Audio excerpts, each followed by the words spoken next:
Hello दोस्तों, आज मैं आपको 11th क्लास का एटम का बेसिक कॉन्सेप्ट कुछ कुछ बताने वाला हूँ। जैसे कि सबसे पहले एटम का डेफिनेशन हम लोग देख लेते हैं।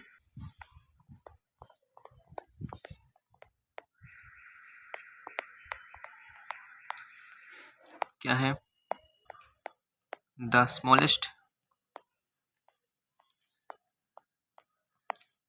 स्मॉलेस्ट पार्टिकल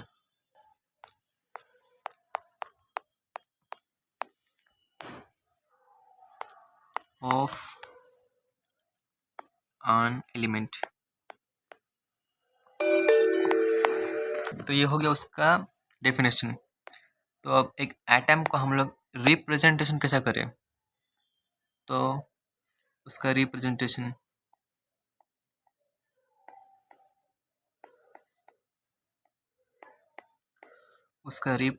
हम लोग ऐसा करते हैं, जैसे कि मैं आपको दिखा रहा हूँ। एक्स के ऊपर ए और नीचे जेड, और इसको हम ऐसे भी लिख सकते हैं, कैसा? एक्स ए जेड, और इसको हम लोग ऐसे भी लिख सकते हैं, जेड। तो अब यहाँ पर ए हो गया। ए के बारे में, ए क्या है, एक्स क्या है और जेड क्या है, ये मैं आपको बोलने वाला हूँ। तो यहाँ पर ए हो गया मास नंबर, NUMBER। एक्स हो गया सिंबल, जेड हो गया एटॉमिक नंबर, BE। तो अब इसका एक एग्जांपल दे रहा हूँ मैं, यानी इसका एक एग्जांपल ये है। क्या है? जैसा कि Na23 नीचे 11। तो इसमें इसका ए हो गया 23, एक्स हो गया सिंबल यानी Na, और जेड हो गया क्या, 11। वैसे ही एक और एग्जांपल मैं देता हूँ आपको। तो इसमें यहाँ पर ए हो गया 4, जेड हो गया 2, एक्स हो गया यानी सिंबल HE। तो आपको तो ये वाला रिप्रेजेंटेशन समझ आया होगा। Li मतलब लिथियम, एटॉमिक नंबर मतलब Z कितना है, 3, और इसका मास नंबर क्या है, 7। बोरन और कार्बन का आप मेरे को कमेंट में करके बताइए, इसका क्या होएगा, एटॉमिक नंबर और एटॉमिक मास क्या होता है, क्या है boron and carbon.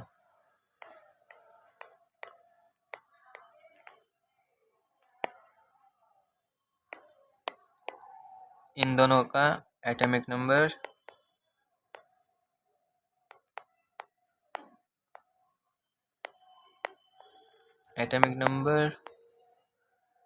Mass number और क्या, सिंबल क्या है इसका, मेरे को कमेंट में लिख के बताइए। तो फिर एटम के बारे में आप सुन के रहोगे, पर इसको नहीं, क्या जब हम लोग इसका स्ट्रक्चर के बारे में सोचते हैं ना, तो इसमें क्या, एक न्यूक्लियस रहता है। न्यूक्लियस के चारों तरफ क्या घूमते रहता है, इलेक्ट्रॉन घूमते रहता है। जैसा कि मैं आपको यहाँ पर एक डायग्राम है, तो आपको शायद ही नहीं दिख रहा होगा, मेरा ब्लैक कलर, मैं वाइट कर लेता हूँ। ये जो डॉटेड लाइन है ना, ये हो गया न्यूक्लियस, यहाँ पर लिखा है पहले से ही।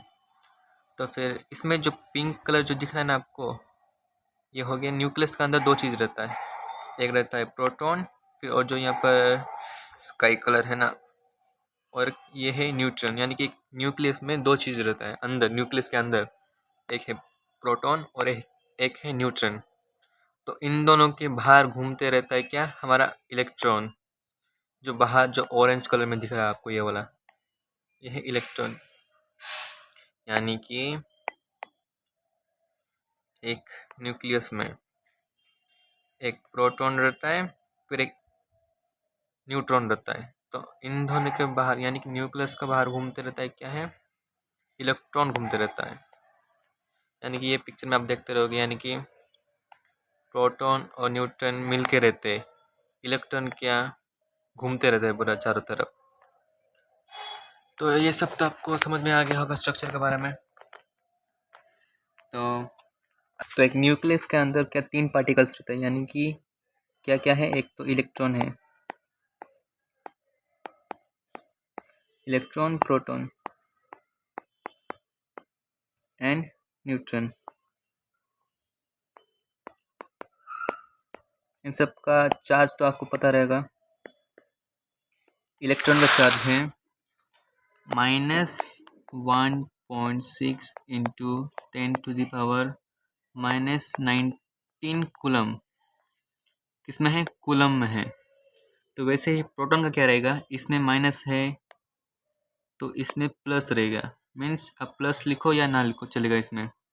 तो इसका प्रोटॉन का चार्ज क्या हो गया, 1.6 इंटू 10⁻⁻⁹ कूलम। फिर न्यूट्रॉन का तो कौन सा कोई चार्ज नहीं रहेगा, वो तो ज़ीरो रहेगा। तो अब इलेक्ट्रॉन, प्रोटॉन और न्यूट्रॉन का मास देखते हैं अभी। फिर आपको मास बोल देता हूँ।